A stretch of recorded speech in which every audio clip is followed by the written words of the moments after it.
big change in my life came from when my mom she had just been diagnosed with cancer. I had a sense that it was not going to be a favorable outcome. I was grappling with this new reality that my mom, the person that's always been there in my life, would not likely be there much longer. That was a new reality for me. And I remember being at my parents' house, recognizing that I didn't want to be on my deathbed, having all these unlived, unfulfilled dreams left on the table. I didn't want to be in a hospital bed wishing I would have done things differently. I saw very clearly that if I didn't become more conscious in creating my life, my children would inherit the patterns that I didn't do something about. I clearly remember lying there thinking, I'm going to do things differently. I'm not going to wake up 20 years down the road and realize that I had let life pass me by, just accepting that set the ball in motion for something new to come. Welcome back to the Awakening Conversations podcast. My name is Kate and I am here with my co-host Amanda. And today we are going to be talking about creating our own reality and what it really takes for us to claim ownership of what is truth and meaningful for us, and how when we do choose to create our own reality, we are effectively being examples for others, and how a new way of living can exist and how we can be a template for a new potential, which is actually something that as we go through these very tumultuous changing times and we move out of what we are seeing as an old paradigm way of living into a new paradigm, it is what we choose as our reality and how we live to our values, live to what is our own personal standards, how we wish to see the world. That is what begins to be the actual bricks and mortar of creating a new way for us to be living. So we really want to talk about what it means to create our own reality, how we shift from what is quote unquote the reality, experiences that we've had with that ourselves, and see where else this conversation wants to go. So Amanda, happy to be chatting with you again.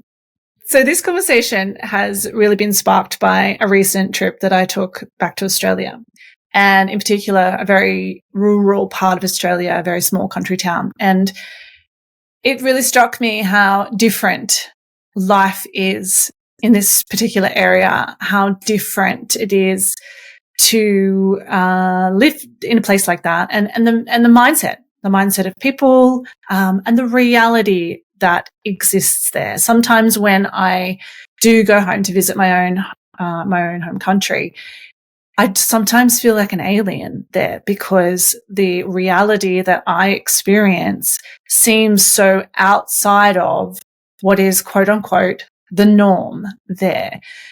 So this is really where, today's topic has come from. So where should we start, Amanda? Let's dive into what does it mean to create our own reality? Let's explore that and see where it wants to go from there. So through your journey, what have you come to learn that this concept means, and how, maybe some ways that we can look at our life and how it might improve, it might affect the experience of our life by focusing on the fact that we can create our own reality. So when I think about my own life, I think something that kind of comes up quite a lot, especially how I've been living my life for the last 15 years, that has been, I left Australia about 15 years ago on a one-way ticket, and I've never been home. I have been home for holidays, but I've never moved back to live there. And so that was probably a big moment in my life where I have consciously chosen to create a completely different reality. That meant leaving a country with no actual job. It meant leaving behind the career that I had just spent 4 years studying at university for. And it meant becoming a chameleon in terms of jobs that I wanted to do to create this new kind of life. And, that took some time through that journey. I'd probably say, even 7 years of that was doing different things to see, well, how do I fit in this new reality? What else do I want to create in this reality? So, a lot of people look at the way that I've lived my life and especially get this from, let's say, people I've been to school with that I'm still connected with. And like, how do you do that? How could you do that? Like, how can you live a life like that? It seems for them scary, risky, too hard. So as an example of choosing your reality, that's something that I have done. And I think, when I think about how we begin to create our own realities and be these creators, we have to really be tuning into what is a truth for us. What is it within us that feels like the deepest alignment? What I can remember about growing up, we grew up in a small country town, not as small as the one I just went back to visit, but small enough. And, we were, I suppose, a middle income family. We didn't want for anything. But I can remember feeling like, and I don't know whether this was how I was brought up, I don't really remember this conversation, but I just really thought that that was it for me for a very long time, that this was the level of life I was born into, and then that is what I should expect for the rest of my life. And I didn't really question that for some time. And then I will say it was probably when I met my husband, now husband, who literally blew the lid off what is possible. And all of a sudden through him, like, nothing's impossible. And I can remember actually the first few years of our relationship, how challenging that was for me, because it was like, what do you mean we could go there, or we could do that, or we could have that, or we could buy that house, or, we could just literally do anything. And it was hard for me to let go of these confines and this construct and this box I think I'd put myself in. And I had a real hard time letting go of what I was allowed to do, what I probably was supposed to do, and just that sense of potential that I'd really capped for who I thought I was here to be, and the life I was here to live. So on reflection, it was really Ricky's approach to life, that literally anything is possible, that once I embraced that and worked through, my blocks and barriers to that when I really got that concept, I was almost a little bit overwhelmed by it. It's like, now I have so many choices. Now I've got no idea what I want to do with my life. But, that's really what opened the door for us together to then go, okay, let's kind of like see where this goes. And it's been an adventure to allow myself to open that door, and especially to have someone to do it with. But that would be, I think, where it really began for me. I think I want to also bring up too that when I was younger, we've talked about this before as well, that, when high school, I was bullied, and that really did a number on my self-esteem and how I felt about myself, but also how I thought about other people. I thought, girls were mean, and I had to really deal with that. But choosing a reality back then as well, that this isn't true about me, that even in my own beliefs that I had formed about who I was then, that there was something wrong with me. Underneath all of that, I could still choose to not let that be the story that I ran, to not let that be my reality, that there's something inherently wrong with me. There was this choice to claim that, no, I am likable, I am lovable, there is nothing wrong with me.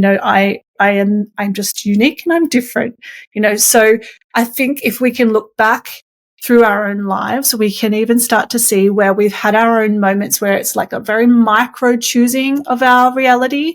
that if we really want to tap into our own abilities to make bigger shifts and changes when it comes to choosing our reality, we've got those tiny little examples in there of how we've done that.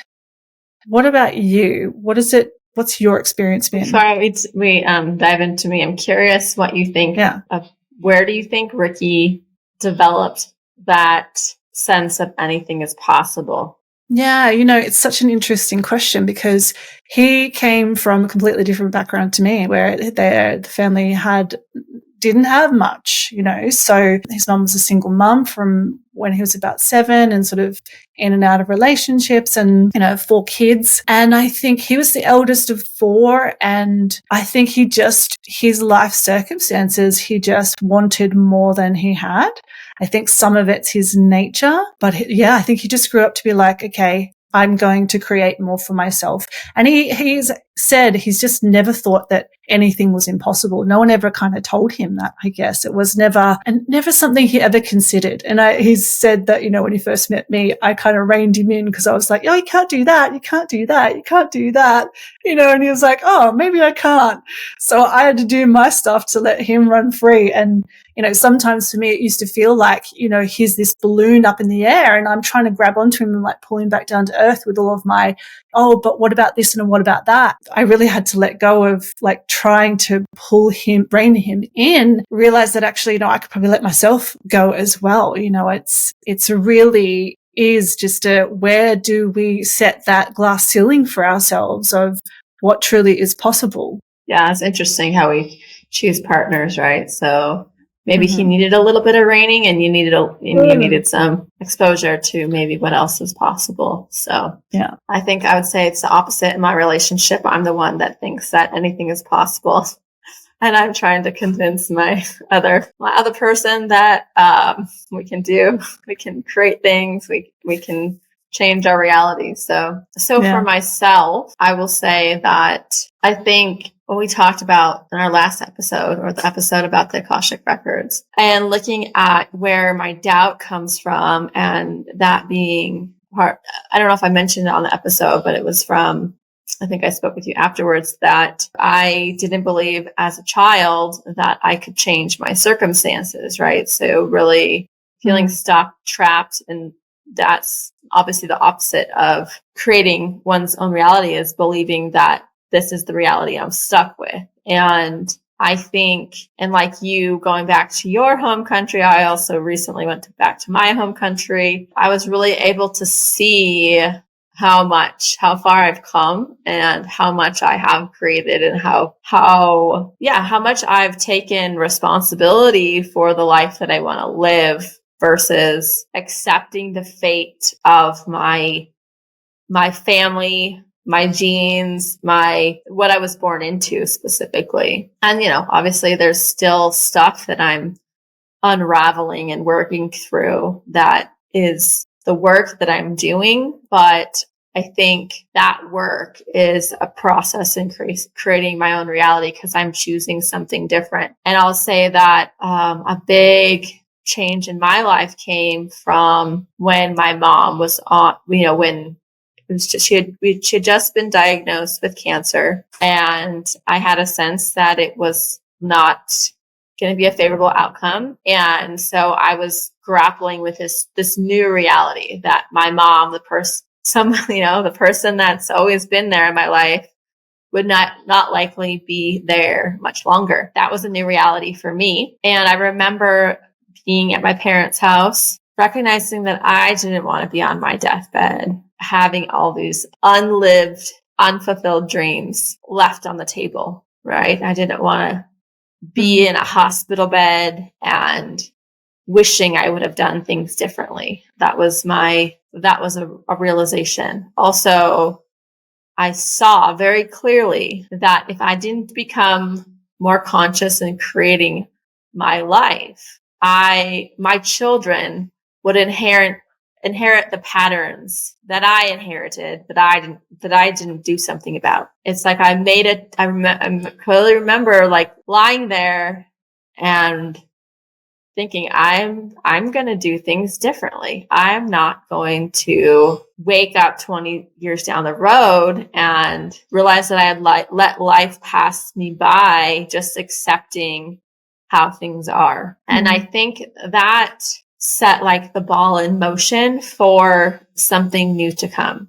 And then what followed was like 3.5 months of my mom, dying, and me being involved with that and present with that, which then led me to this place of being open to something different. And that allowed a mentor to come in that helped me see that, hey, that dream that you've been thinking about for 3 years of living abroad with your family, yeah, you can do that. You can actually do that. That was like 10 months of rewiring my brain, doing things differently, all with the focus on creating this change to move abroad. That step put me on a new trajectory where it's like, it changed so many of the patterns that, it was a start in changing a lot of patterns.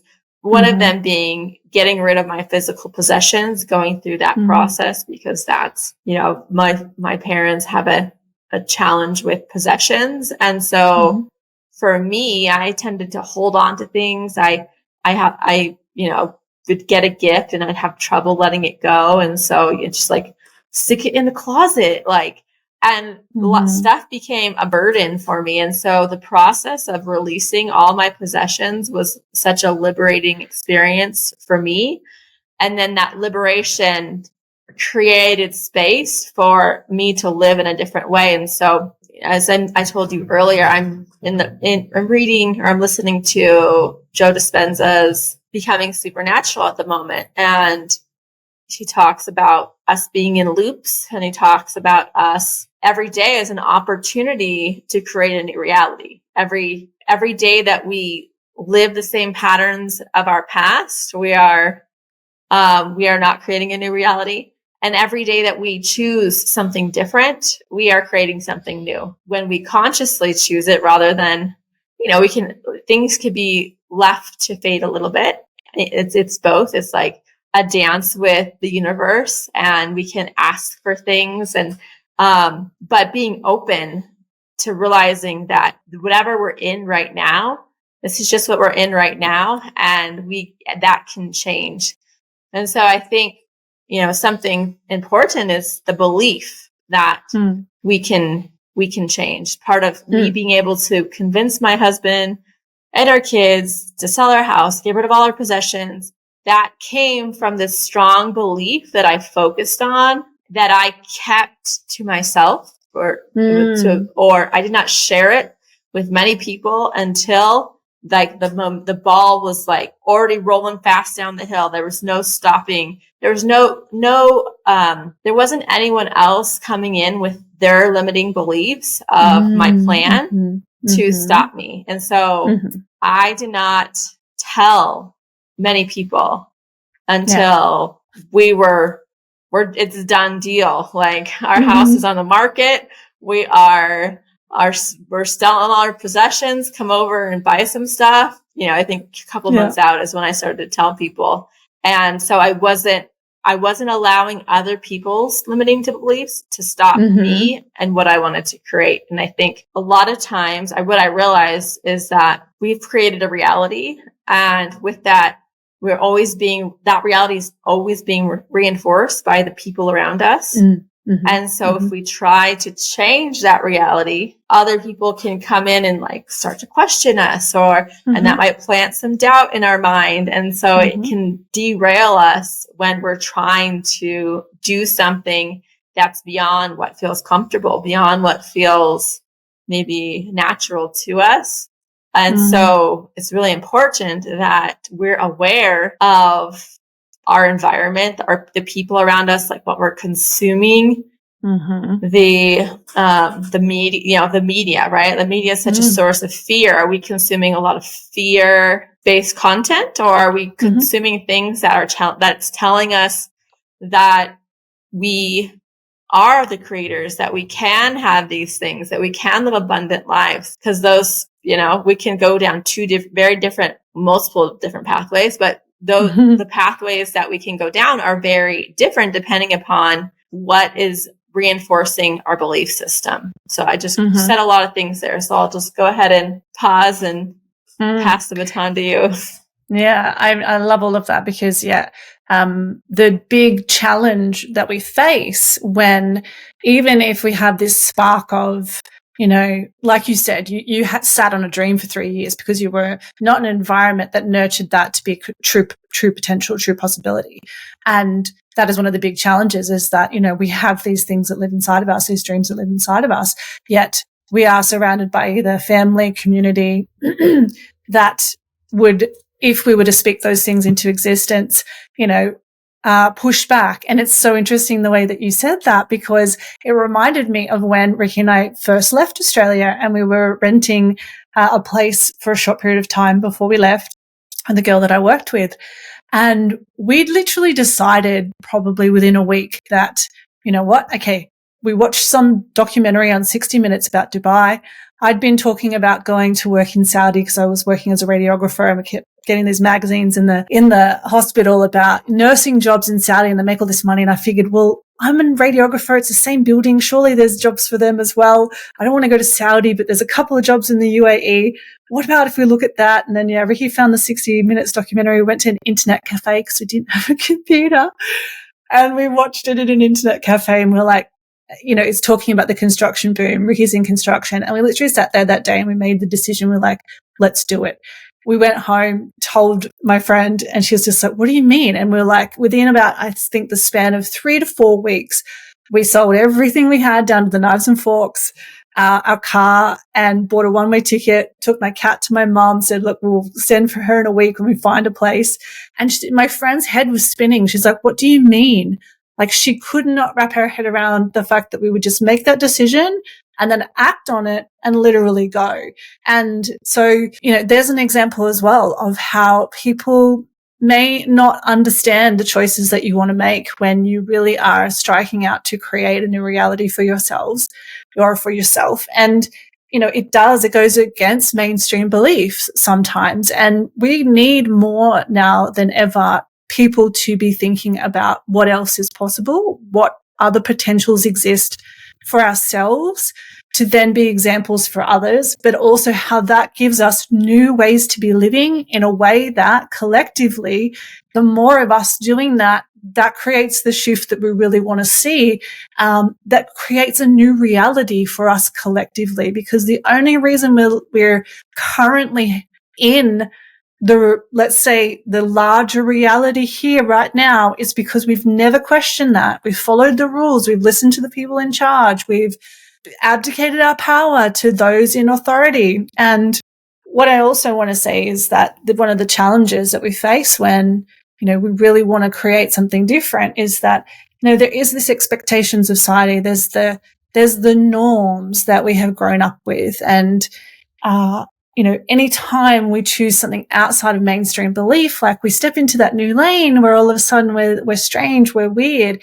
And in some ways, the narrative is in the collective that, don't do that. Don't be outside. Don't be, what is the word? Like, even alternative, that's got a connotation to it that, when you think outside of those programmed lines of thinking, you are stepping into sort of no man's land in some ways. So there's a hesitation to do that. And again, if we're not in the environments that support that, it's really challenging.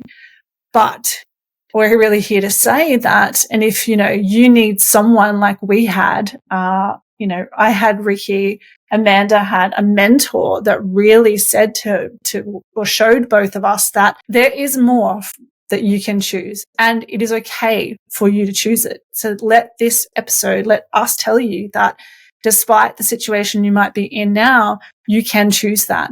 And we were talking earlier before where we were saying, ways we can step into a new reality is one of those steps being that we do move ourselves into those environments that can support us to think differently. And I mean, you personally, Amanda, maybe you can speak to this, like you've moved out of your own country and you've moved abroad.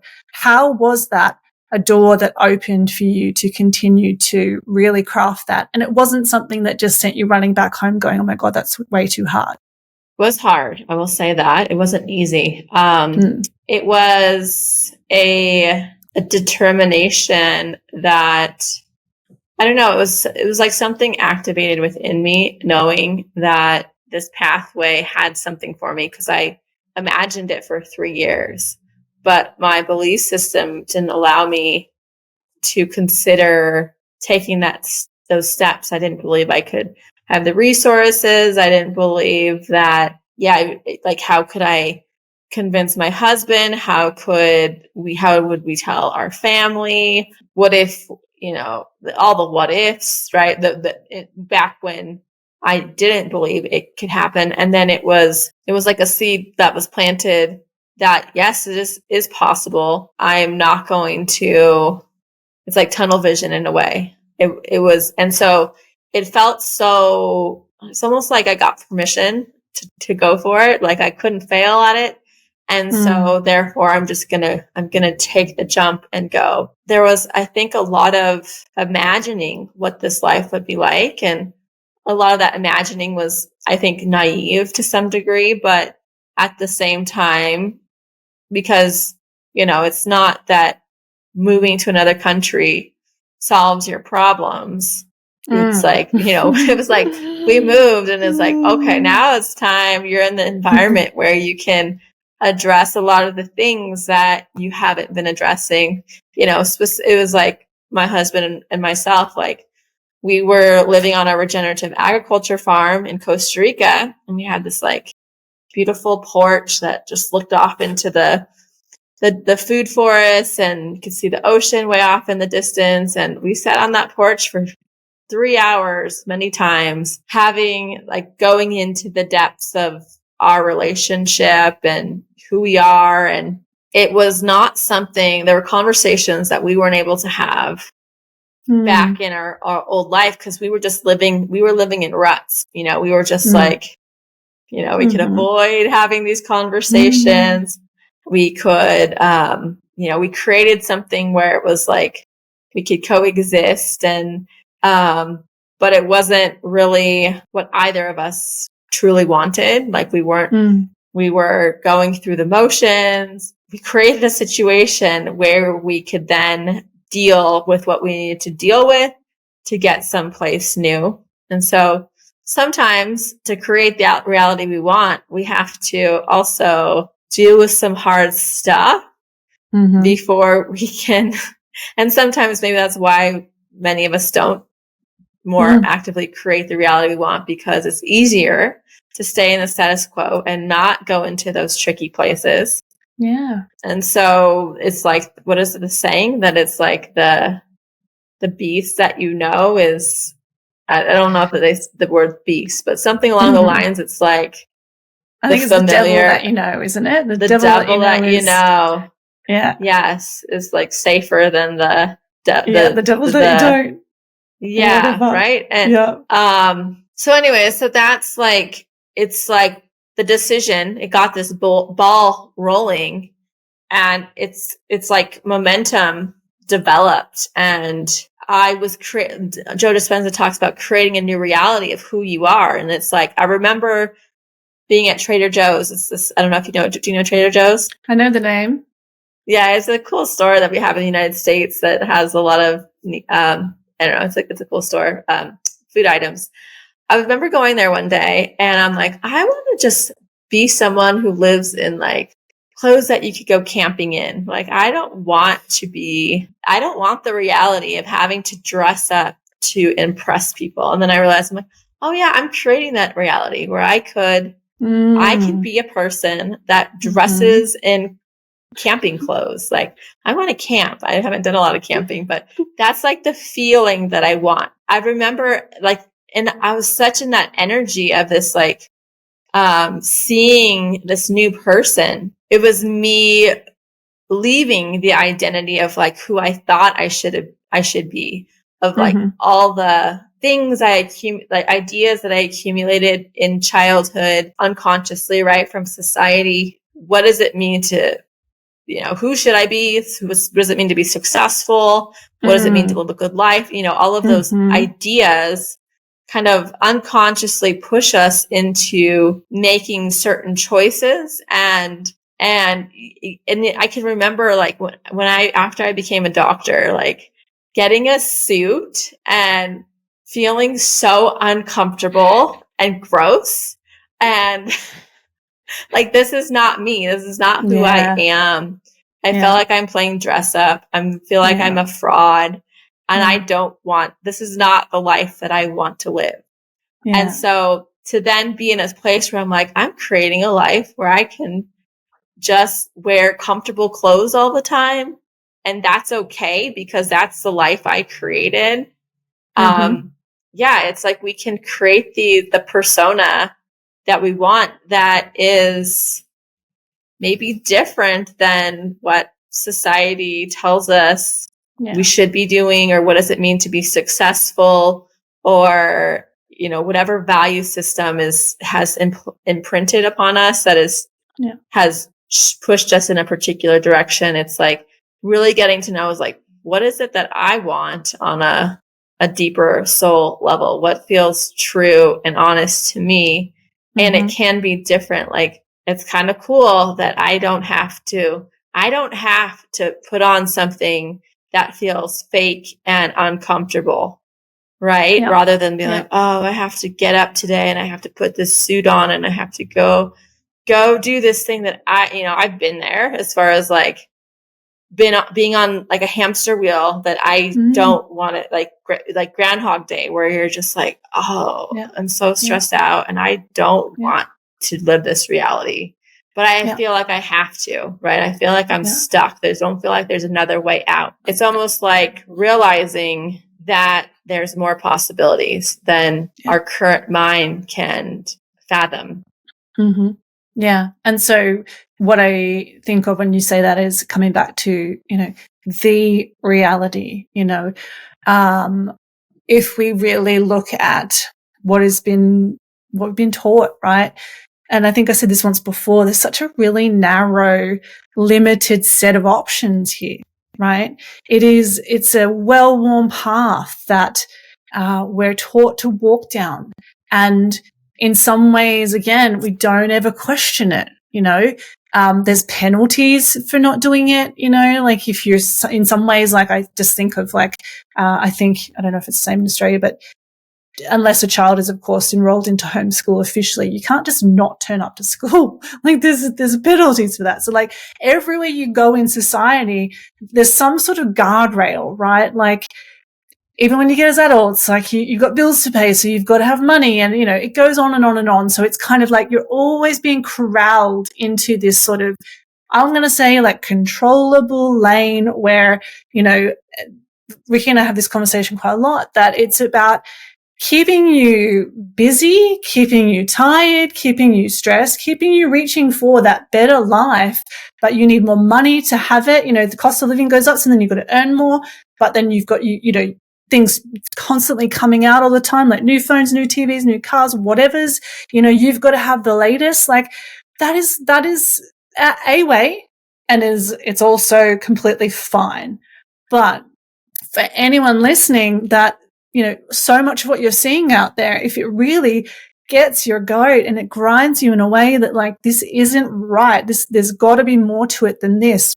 There is, and you get to choose it. You get to choose your reality. And, as we've been saying, it is really about, okay, well, how do I authentically express me? Because there are how many billion humans on this planet, and we are not here to live like it feels like 7 pathways to life, like it's so narrow compared to the,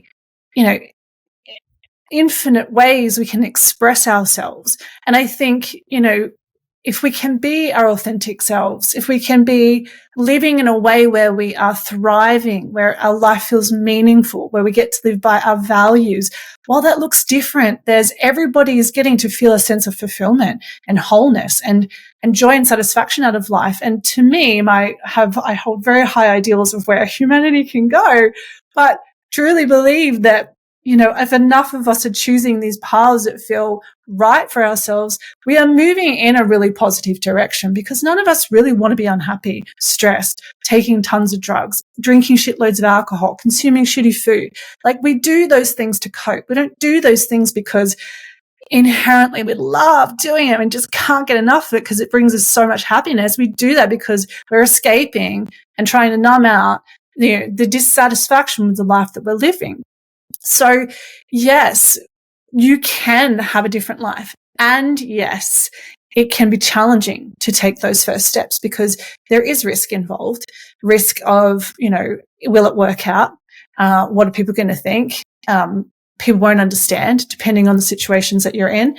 And at the same time, when you do that and you are going to step into a long line and path of just continuous growth, it is a self-responsibility piece. It's a personal growth piece.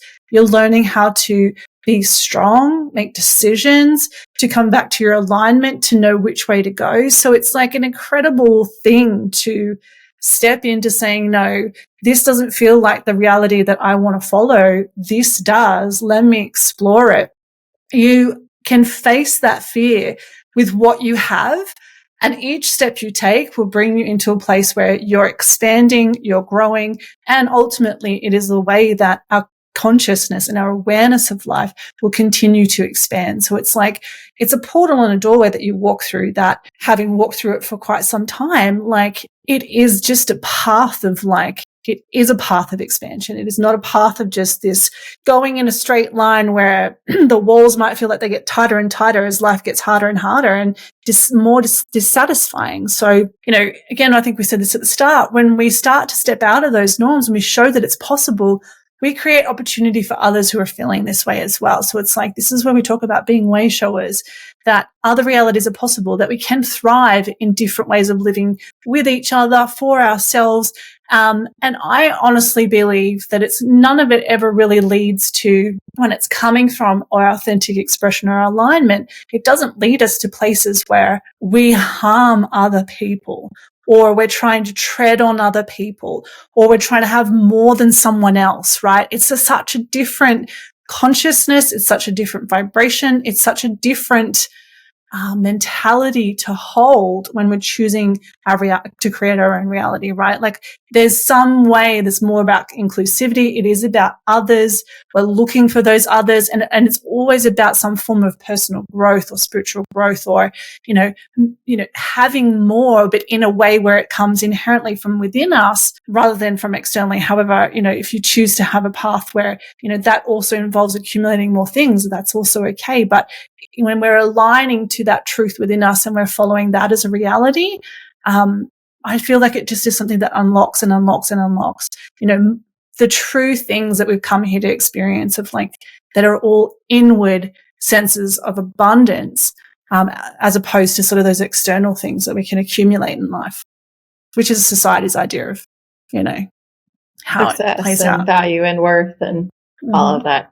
Yeah, there's a lot of good stuff in there. What you were talking about, the alcohol, the food, or you don't know if you mentioned food, but the various coping mechanisms, right? I can just share from a recent dance with the whole observing of the victim creator energy. So I will say that 2023 was felt like an awesome year for me.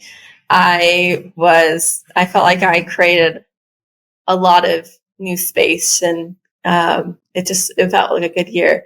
2024, the first part of it, not so much. And as I've mentioned before, we got a puppy. I really found myself in a more of a victim state, feeling hopeless, feeling stuck, not feeling like I can make progress in the things that I want to do and create, not seeing how things can change, feeling like my time is dominated by this dog and the responsibility, just feeling like I don't know how I'm going to get through this. And one night I had a dream that woke me up at 4 a.m. and I could not go back to sleep. It was it showed me something that I didn't, or it felt real. It felt real. It wasn't real, but it felt real. Like it felt like a potential of like where things could go if things didn't change. Like this is a horrible, like direction of where things could go. That jolted me out of, I think, this energy that I was in. And I laid there in bed for like, I couldn't go back to sleep for like an hour, and the dog woke up, and then I went and fed the dog, and then I put the dog back in the bedroom with my husband, and I went down and I started working. I've been doing that ever since, probably like 2 months now. I've been doing that, and it's changed so much in my life and my outlook, because I shifted the feeling, the state that I was in, thinking like, I can't make a difference in my reality. I can't change things. I'm stuck. I have no time. All these reasons why my life isn't what I want it to be. A simple thing was able to change all these different areas. It's changed my outlook. And then that's like a feedback loop, right? With like, oh, I changed this and this got better. And it's like, okay, what if I change this and this gets better? And I keep choosing more things. Well, it's like, okay, well, what if I did this? What would that add to the experience? For example, I listen to spiritual, personal growth related stuff. Like my YouTube feed is interesting. It's like spiritual and like personal development. It's like photography, web design related stuff. And then I like alternative media, and I watch like what's going on in the world. Like I don't watch the mainstream media, but I pay attention to, I feel like I've gotten somewhat good of like not getting pulled into the drama. But to some degree, it's still affecting me, because it's like that stuff is like I'm tired. It's like kind of like junk food, kind of like dopamine hit, not really adding to like what I want to create in my life. It's like a distraction in a way, kind of like scrolling social media. It's distraction for, I'm tired and I just want to feel a little hit of something, right? So I know that when I don't do that, I am more focused on, like when I don't scroll social media, I'm more focused on what it is I want to create. And I think like, oh, I can just listen to some of that and I can be okay. And then I've been playing with, okay, I'm okay. Just like, that's keeping status quo maybe. But do I want to keep status quo, or do I want to go beyond? I want to create something more than my current reality. Is listening to that stuff, is that going to get me to where I want to go? And so I've been playing with, I'm listening to things on my walks that are expanding my mind. I switched YouTube channels to change my algorithm feed, so I'm not getting fed those suggestions anymore. So that I can choose things that are actually going to push me in the direction of where it is I want to go. I created a vision recording, basically speaking what it is that I want to creating that narrative. And I've been listening to that. So it's like, I've been feeding my mind the story of where it is I want to go. And so it's like kind of stacking my life and all the things that are pushing me in that direction, and recognizing like what are the things that might be stopping me from going where I would like to go. So that's what I've been playing with recently. I love that. I mean, and you've just provided an incredible framework for people and a way to really see it applied.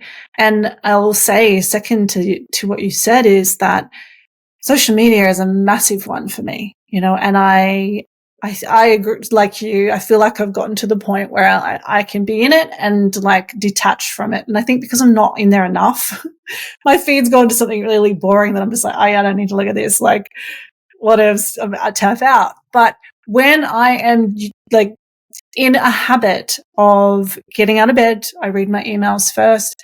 And then if I spend time on there, it is a completely different day that I have. that sort of pulls me back from, and it's been so many times I've seen this happen in my life where it is such a confusing thing, right? Like to the point where I'll be scrolling and I'll see something and I'm like, oh, I have an idea. And I'm like, okay, yep, idea. And then I scroll 5 more posts and then I'm like, oh, what was that idea? Where'd that like, idea it literally go? goes on that. And I'm like, wait a second, what? And I scroll back up to try and be jogged by the memory of what the idea was. And I'm like, this is exactly what it does. It is not designed to actually how I thought I used it to inspire me, which yes, it does. But unless I get off in that moment, I have an inspiration, she gone. Because it is not designed to really bolster us. It is designed to distract us and to scramble us. And I mean, we all know the more time we spend on there, depending what we're following, especially someone who's, wanting to build a business and be your authentic self and express that, I get so lost in other people's, yes, beautiful, authentic expression, but I start to be like, oh, maybe I should be like that, or maybe I should speak in that way or do those things. It's like, I admire those people because of their authenticity, not because I should be like that. So, again, looking at all those things that are in our lives that are not supporting us to feel, a sense of confidence or conviction to take the steps we want to take to create that kind of reality.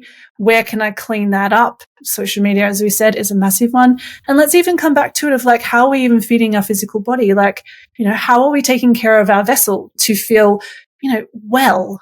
Like I have got the energy. I do feel good. What we eat and what we consume on every level affects us mentally. So, if we're really wanting to create our own reality, how do we support that at the best and deepest level? I love the example you gave because it's just so conscious. And that's what it does requires. It requires our conscious intention, awareness, our conscious action. It is a deepest sense of self-responsibility. We're the ones creating, and know that it is a constant growth process to do that. And so much of what, if I reflect on my own journey, every time I've taken steps forward to really live a life more aligned to my truth, it's like we talked about the other day, it's just stacked up with new fears. Fear's always on the path, so the sooner we can embrace the fact that fear is always going to be part of the journey, feeling fear isn't a reason to stop. Feeling fear is a reason to continue to go forward because, I've come to see fear as my greatest ally.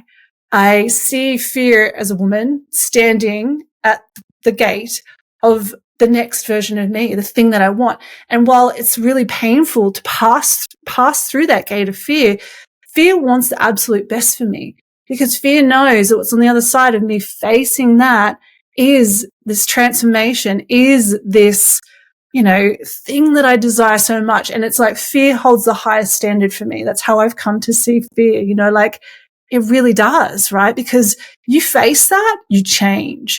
You face that, you grow, you expand, you gain strength, confidence, an ability to kind of meet fear again and again and again. So, that's something that came to me as a vision through consistently trying to face my fears, to really reframe fear for myself. And it doesn't make it easier to face your fears, but you can love fear in a way. You can embrace it and welcome it. And it's like, that's an energy shift to love and welcome our fears because they are our greatest gift to our realization. And, living a reality that you create for yourself is an incredible experience. Hard work, dedication. But again, as we said, it's possible. There are no limitations, only the ones we construct within our beliefs or we're programmed. And that was one of the things we said at the start, how can we be creating our reality? We've got to question the beliefs and the glass boxes and the limitations we've put on ourselves. And is that really true? Is it really true full stop? Is it really true for me? Then claim that choice, as you said, through what you're learning with Dr. Joe Dispenza. We just have to choose the choice, choose it. That's step one. And then, it's yes, that doesn't just magically give you the new reality, like step into it. What else would you add to like how we can really create it and what we need to do? So something that's been cool to experience and explore with myself is there have been times when my limitations and my belief system had me believing something wasn't possible. So this might seem like a silly example, maybe not, but I'll just use it as an example. So, I like to take pictures, and in the less than a year ago, I decided to start making money from my photography. After my mom passed away, I purchased an APS-C mirrorless camera, which is like a smaller sensor camera. It takes really great photos and it can be used for professional work.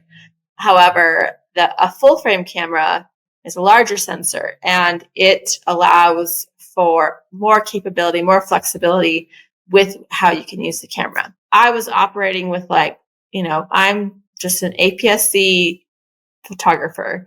I'm not one of those professional photographers that can invest thousands of dollars into a camera system because that's not me.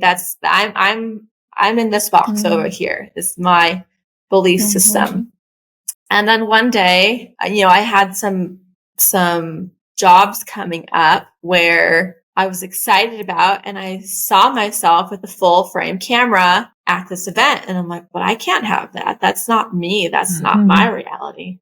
And then I went into a meditation, and within that meditation, it's like I saw, oh, I can have that camera. And it's like, well, how can I get it? And I came up with a way came to me of how I could get that camera. That was in the morning. I happened to be going to this internal family system session with someone who I'd traded a photography session with. I took pictures of her, and she was giving me the session.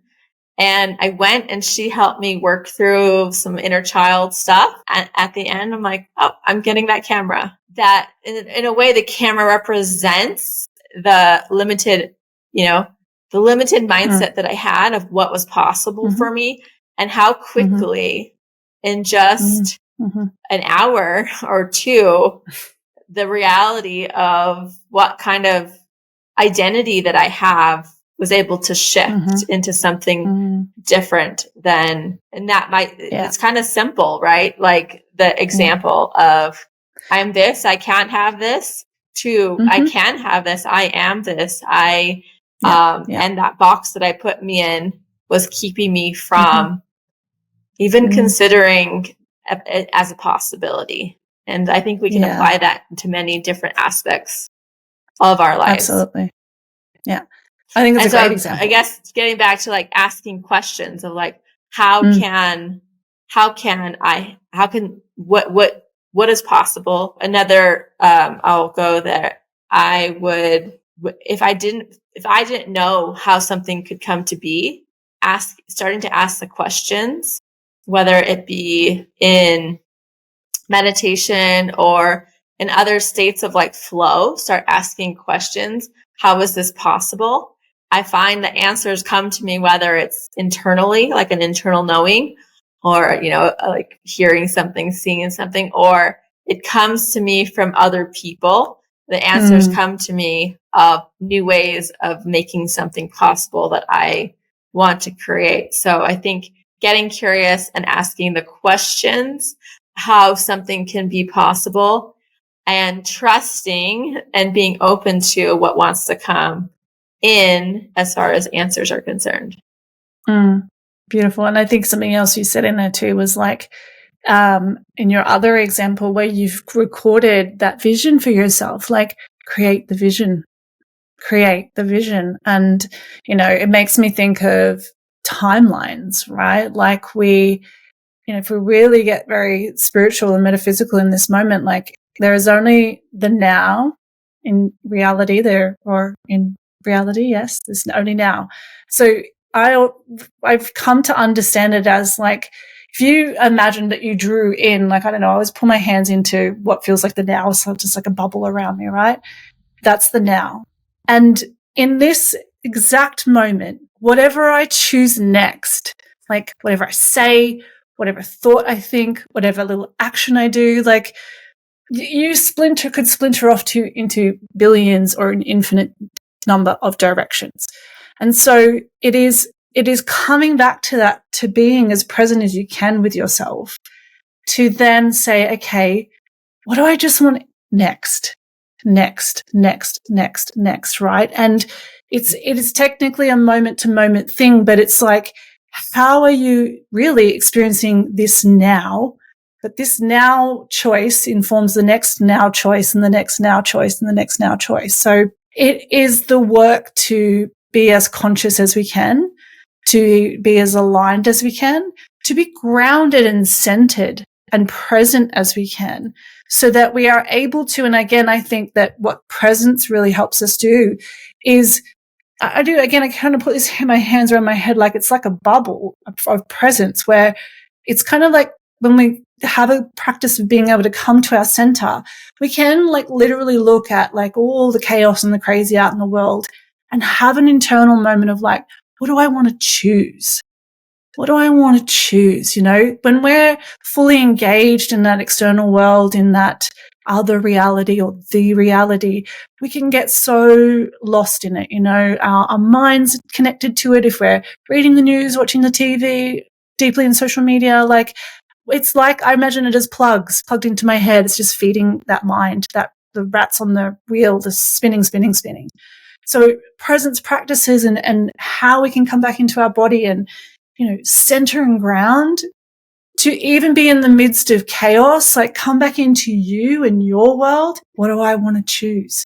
Just next. Doesn't have to be what I want to choose for my life in 5 years' time. If you have that idea, wonderful. But we're only going to get to that place, quote unquote, by what we choose in this now moment. So how are we able to cultivate those practices and that ability to come back in? And meditation is such an incredible tool. Beyond quietening our mind, I see meditation as like, it's like mental gym of moving that point of awareness away from all that noise to inside. You know, like as we're practicing meditation, we're learning how to shift our awareness.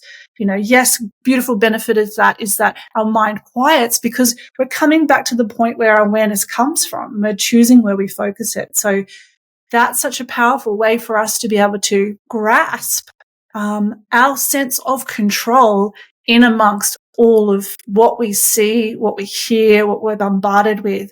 And as you said, so consciously choosing, what do I then allow into that space so that I can hear more of that truth of me? I can follow my own internal guidance. I can live what's truthful and real for me. And what is the life that's trying to come up and out through me, you know, that wants to be lived? Where am I being led? You know, and so that's what I would also add to how we can begin to, you know, start to live our own reality and take steps forward. Yeah, what you mentioned about choosing, I think that for some, maybe many of us, it's possible that we didn't learn that we have choice as in our childhood. Mm-hmm. Maybe our lives were dictated to us as far as what we can do, who we should be. And so there's healing that has to happen, right? As far as a relearning, a repatterning, a rewiring in the brain, that we can choose every aspect of our lives, right? I mean, there are guardrails, right? Of, okay, we likely need to make some money unless we're independent, you know, we inherited a lot of money, or we have to manage that, or we decide to go live. You know, there's some way we have to have a roof over our head, feed ourselves, etc. We get to choose how much of money we need, right? Like maybe we're stressed out by trying to live at a certain level, and is that really your choice of how you want to live? And you can choose something else. You can choose to live more simply if that requires you to live in a way that doesn't feed your soul. Like we always have choice, right? But there's a relearning that I think, and it goes along with moving out of that victim consciousness of that the belief that we don't have a choice in the situation, because we always have a choice. We might believe we don't have a choice, but in every situation we have a choice. We have a choice with how we respond to things. We have a choice with what we do to start changing our circumstances. And it might be something as simple as meditating or waking up earlier to give yourself something, feeding, choosing what you put in your mouth, choosing what you consume.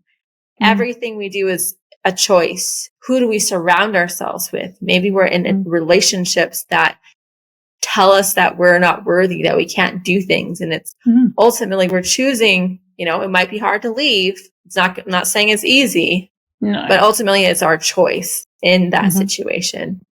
So it's not to say that it doesn't require us to do healing work to remember that, because maybe that's not what was patterned for us as children. Maybe it's becoming the creator is choosing to learn that we can choose.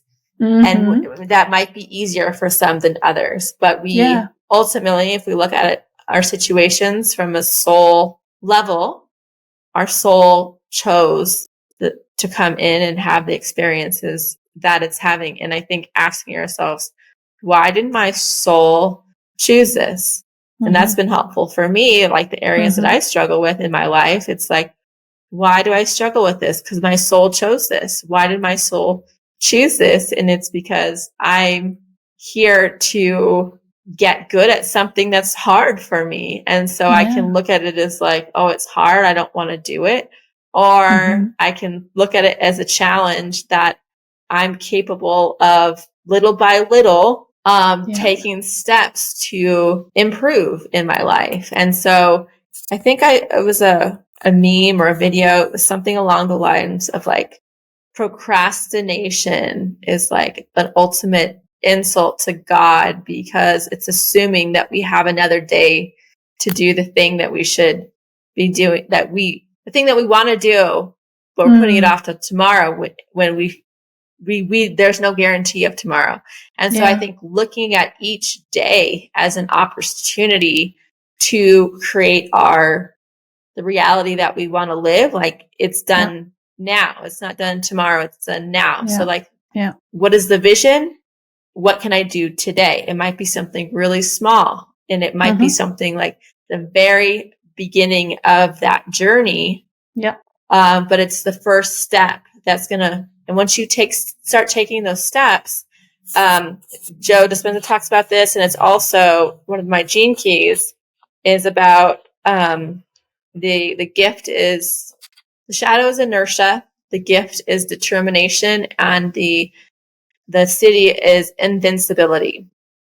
And it talks about in the shadow, we're taking these steps, our heads are down, and we don't realize we're going in circles.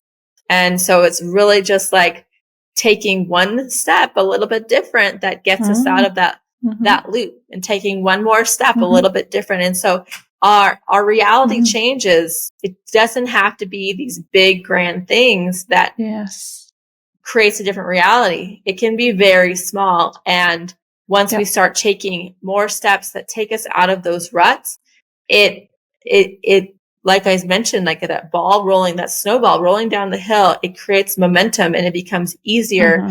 And we're no longer in that rut that was keeping us stuck in Joe Dispenza talks about the life of our past versus the life that we want to create. So, the choice, and also realizing that every day we have a choice. Every moment we have a choice, like literally every moment. Yes. Every moment, right? Like every day. Yes. And then, there's how many moments in a day? Like there's so much opportunity. Do I scroll through social media, or do I do something to take care of myself? Do I take a nap, or take a bath, or eat something nutritious, or do something fun? Like, Joe Dispenza also talks about what is our habit, and allowing ourselves to say yes to something that we don't typically do. Yes. So Yes. being open to, it's observing the world around us. It's going right instead of left, listening to the voice to like nudge us in a different direction. And it allows us to then, that's when serendipity and synchronicity start to happen, right? Where it's like the universe can start to work with us because we're open to something new. Yes. Yeah. Yeah. And I want to just like put in here into the conversation that when we are in a spiritual circles, this is what when we're like jumping timelines, like when we talk about timelines, it is the off that beaten path, which is really just a loop. When we step out of that loop and we are actively sort of splintering off into a thought path or an actual action outside of our norm, and combine that with the vision of something else and holding that vision and like you listening to it over and over again, that timeline, that new pathway is coming in to be an actual track we can track. So it's like that's your potential. That's your ability to create something new for yourself. Hold that vision, step outside of the routine, the habit, one little thing at a time, and you keep choosing on those different tracks, and you're literally splintering off of like that path to create a new reality, multiple options of new realities for yourself. But anything is literally possible. My husband was right. And even when you get to those moments where you're pushing your own ceiling and you go, oh no, that's not possible, we'll say, well, why isn't it? Like, why isn't it? We had a conversation with someone, her episode comes out this week or next week, but Amber, about her Kundalini awakening, and she was talking about the thin edge of the wedge. Like, we start at the thin edge of the wedge, right? Like, when we start to choose our own reality, we move up the thicker part of the wedge, but it doesn't stop there. Potential just continues to grow and grow and grow. Like, we don't know how infinite that potential really is.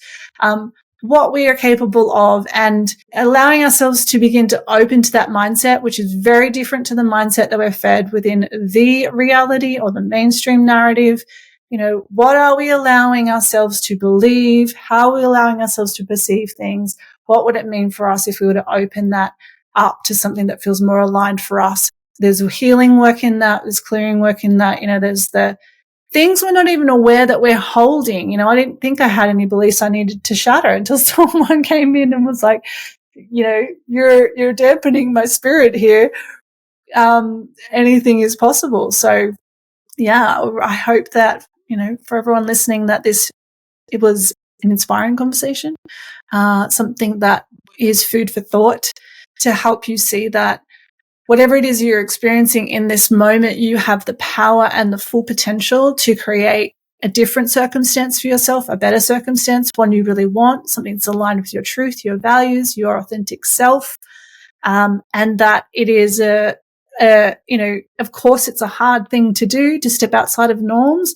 But it is an incredible growth opportunity that really gets you to live a life that it expands. It is the true sense of, abundance and joy that we search for, is through, claiming, our truth, our being the self-responsible, being the ones to drive the car, and I mean, we're still operating in society, but we're choosing in ways that feel right for us. Anything else you want to add to that, Amanda?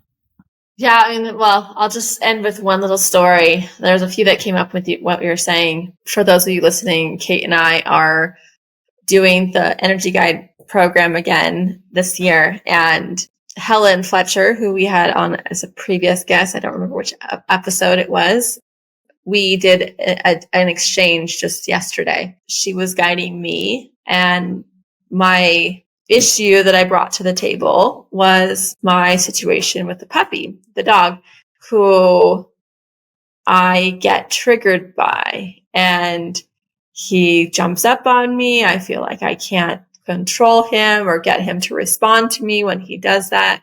She gave me some amazing things to be with to start to shift my reality. And I'm already seeing a difference. The idea that what came, as I was talking, what came in for her was, he's here to remind me that I'm in charge, both of him and my own life. And what she saw is, the reminder that I'm here to create my own reality. I'm in charge of my experience. This is still going on with my dog, but now I'm operating from the fact that I am in charge. And how do I act now from that vantage point, that I am in charge? What needs to be done for him to know that I am the boss in this situation? Like, I am the alpha in this dynamic. So therefore I respond differently with that just that simple phrase in my mind that I am in charge. Then, I'm walking the dog, and my thoughts are flowing, and recognizing that, oh, I'm in charge of my experience. What does that mean? And so it's like we can get implanted with new,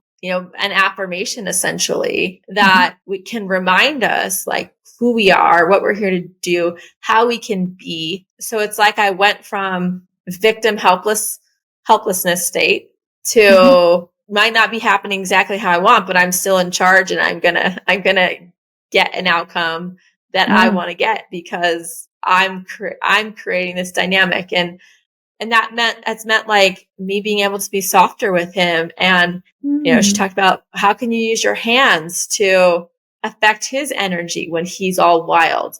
How can you control, like center your own energy? And so almost using it as an exercise to change my understanding of energy, right? So it's amazing that our realities can really shift with a shift in perspective, taking that perspective into experiences. And so, yes, we are in charge of our lives. And thanks for bringing this topic to the forefront, Kate, because I feel like it's been very present for me, having gone back to my past and seeing the arc of my story as well. And I think we are in a place where we're being asked to really own our creatorship. And no longer, if we don't like the reality in the world, it's up to us, right? To choose something else. And if we don't like what's happening in the mainstream, it's like, okay, you can focus there, or you can focus on creating something new. It starts with ourselves. Then it moves to our families, our inner circles, our communities, and then that trickles out, right? So I imagine we'll have more conversations about this topic, right? I think whether it's with guests or with us. And should we just go ahead and wrap up? And yeah. Okay. Something I wanted to, go ahead. Yeah, no, you go. Oh yeah. So something actually that was brought up with Helen was how she was giving us some great feedback about the podcast, because she's been listening. And I'm like, oh, that's great to receive feedback, because we're not getting a lot of feedback from people listening in our comments. So I would really request, encourage, and appreciate anyone listening to please share with us what's coming up for you when you are listening and watching these episodes, because it will help us understand those that are benefiting from these episodes, and it'll help guide the conversations that we had by being in connection with you. So whether it could be something simple and short, or, tell us what you think. And we would love to hear more from those of you that are listening to us talk to each other. Yes. Yeah. And it's funny because I chatted to Helen the other day too, and she told me some great stuff about the episode. And I was like, oh, that's amazing. And then afterwards I thought, well, I should have said to her, can you please leave that comment somewhere? So again, if you're having a thought or you really did enjoy an episode, we'd love, wherever it is that you've listened, if there's a possibility to comment on something, or even leave a review to the platform that you listen to, or a rating. That really helps us see what you're exactly enjoying, getting out of this, helps others understand what this is all about. So we'd love to hear from you in whatever form that comes. But it's something I think it's time for us to just reach out and say, because we do get the comments from people personally in our lives. And it's funny how many of my friends have I've been listening to all your episodes. I'm like, I didn't even know. Let me know. Tell me what you like. But give us a like. Give us a little like. And we'd love that stuff. So on YouTube, if you're listening on YouTube, give us a comment there. you can, like you said, give a review, but also you can email us your feedback as well. Yeah. And maybe we can share some of, not all of it, but we could share some of the feedback. If you're open to that, you can also let us know if you want us to keep it private as well. That's okay too. But yeah, you can go on our website, theawakeningconversations.com, and there's a contact button, and go ahead and fill out that form and we'll receive that. So that would be appreciated from you all. And I guess let's just wrap up here. Yeah. Thank you everyone for listening. We'll join you in the next episode.